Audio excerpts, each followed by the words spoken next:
Sad, কারণ শেখ হাসিনা আসুক না আসুক, পার্শ্ববর্তী রাষ্ট্রের সংকট থাকুক বা না থাকুক, আমার রাষ্ট্র, আমার বর্ডার, আমার সিদ্ধান্ত, আমার রাজনীতি আমার মতো চলমান থাকবে, এটাই কাম্য।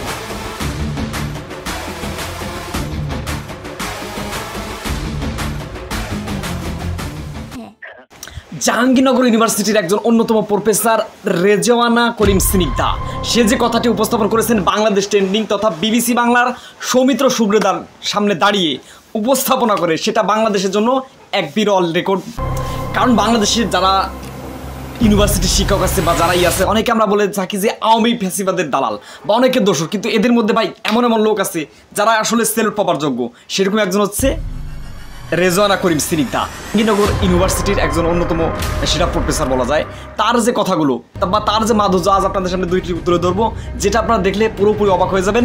একই সাথে আমাদের পার্শ্ববর্তী দেশ যারা প্রথম থেকে বাংলাদেশকে দাবিয়ে রেখেছে, কোনোভাবেই এক ধাপ এগিয়ে যেতে দিচ্ছে না, ঠিক তাদের বিরুদ্ধে গিয়ে জাস্ট দুইটি বাক্য তিনি উপস্থাপন করেছেন, যেটা ইতিহাস।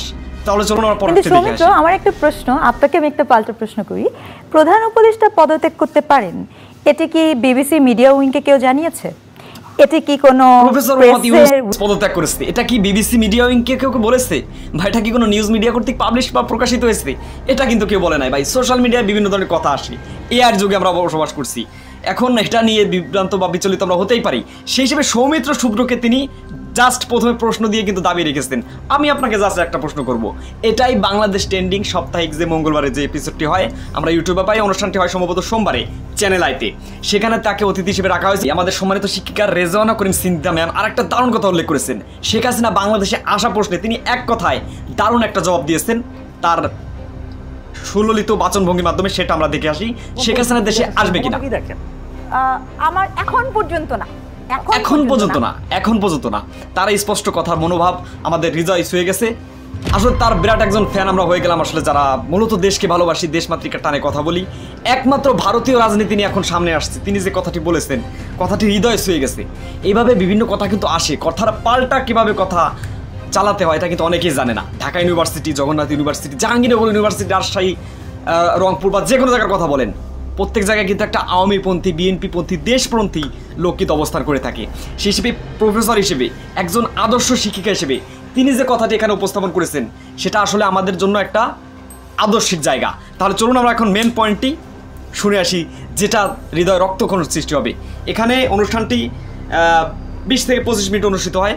সেখানে 17 মিনিটের মাথায় সম্ভবত লাস্ট যে প্রতিবেদনটা হয়েছিল, তার আগে তিনি কথাটা উল্লেখ করেছিল আমাদের দেশ এবং আমাদের রাজনীতি বর্ডার নিয়ে। কি বলেছিল দেখে নেই। ইজ ভেরি স্যাড, কারণ শেখ হাসিনা আসুক না আসুক, পার্শ্ববর্তী রাষ্ট্রের সংকট থাকুক বা না থাকুক, আমার রাষ্ট্র, আমার বর্ডার, আমার সিদ্ধান্ত, আমার রাজনীতি আমার মতো চলমান থাকবে, এটাই কাম্য। মাথা নষ্ট পুরোপুরি কথা। এখন কথা হচ্ছে শেখ হাসিনা আসুক না আসুক, দেশ কিন্তু পড়ে থাকবে না। অনেকেই তার পদলেহীন দালাল বা বিভিন্ন ধরনের কথা বলেছে। এইভাবে স্পষ্ট ক্লিয়ার কাটভাবে কোনো কথা আজ পর্যন্ত অনলাইন বা ভিজুয়াল মিডিয়া আমি দেখি নেই। শেখ হাসিনা আসুক বা না আসুক, শেখ হাসিনা আসুক বা না আসুক, দেশের রাজনীতি থেমে থাকবে না। ভারত আমাদের উপর কোনো ছড়ি ঘোরাতে পারবে না। দেশ আমার, বর্ডার আমার, রাজনীতি আমার, সামলাতে হবে আমাদেরকে। তারা এতদিন আমাদেরকে বিভিন্নভাবে দাবিয়ে রেখেছে, সেই কথাটি তিনি এখানে স্পষ্টভাবে তুলে ধরেছেন। বর্ডারে যেভাবে মানুষকে পাখির মতো গুলি করে হত্যা করেছে এই ভারত, বাংলাদেশের রাজনীতি একজন স্বৈরাচার কিভাবে বসে দেওয়া যায় সেটা এখনও তারা পায়তারা করছে, বা দীর্ঘ 15 বছর ধরে বাংলাদেশের রাজনীতিকে কলুষিত অধ্যায়ের মধ্যে ঠেলে দিয়েছে এই ভারত।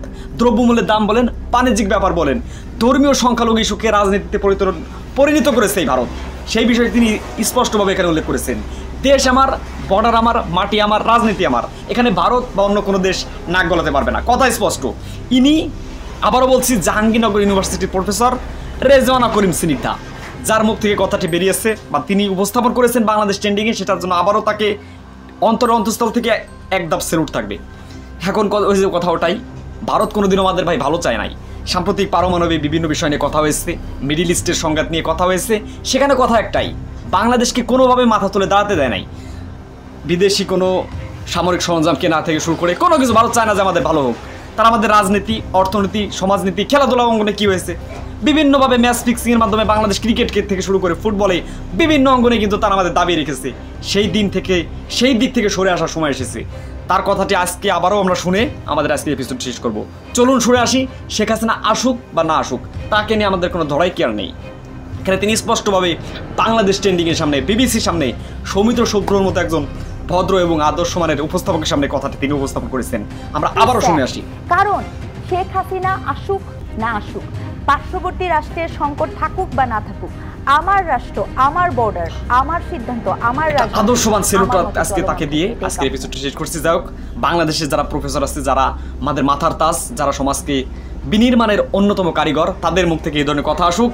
দেশমাতৃকার টানে দেশের প্রতি ভালোবাসা অব্যাহত থাকবে, আমাদের স্বাধীনতা, সার্বভৌমত্ব এবং আঞ্চলিক অখণ্ডতা অক্ষুণ্ণ থাকবে। কোনো পার্শ্ববর্তী দেশ, কোনো বৈরা পরাশক্তি আমাদের উপর হস্তক্ষেপ করতে পারবে না। এই প্রত্যাশা আমাদের আজকে এপিসোডটি শেষ করছি। সবাই ভালো থাকবেন, সুস্থ থাকবেন। সম্মানিত প্রফেসর শিক্ষিকার জন্য দোয়া করবেন। ইনাকে বাংলাদেশ ট্রেন্ডিংয়ে বা বিবিসিতে আরও আমরা দেখতে চাই। এই প্রত্যাশা আমাদের আজকে এপিসোডটি শেষ করছি। আসসালামু আলাইকুম।